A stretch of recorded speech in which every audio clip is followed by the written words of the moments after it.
Gadhada Gopinathji temple બોર્ડની ચૂંટણીમાં પરિણામ આવવાના શરૂ થઈ ગયા છે।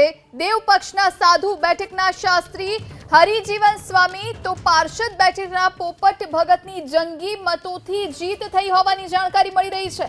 શાસ્ત્રી હરિજીવન સ્વામીને કુલ 107 મત મળ્યા છે।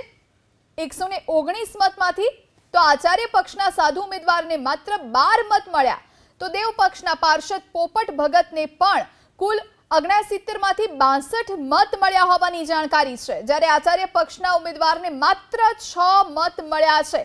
તો અગાઉ એક બેઠક પર દેવ પક્ષની જીત બાદ અન્ય 2 બેઠક પર જીત મળતા કુલ 7 માંથી 3 બેઠક પર દેવ પક્ષનો હાલ વિજય થયો છે। આ દેવ પક્ષનો વિજય એ અમારી અખંડતા, એકતા, દેવ પક્ષનો સંપ એનો વિજય છે।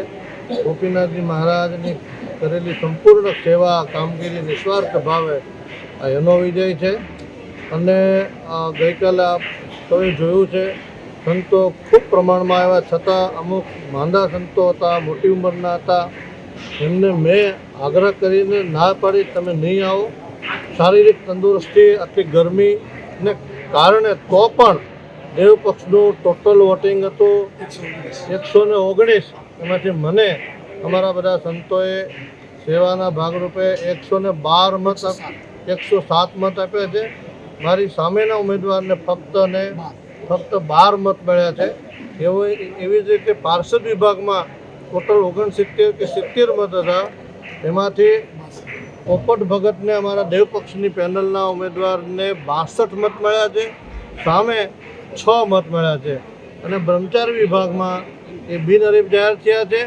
3 સીટો આજ રોજ દેવ પક્ષના ફાળે, દેવ પક્ષની જોડીમાં આવે।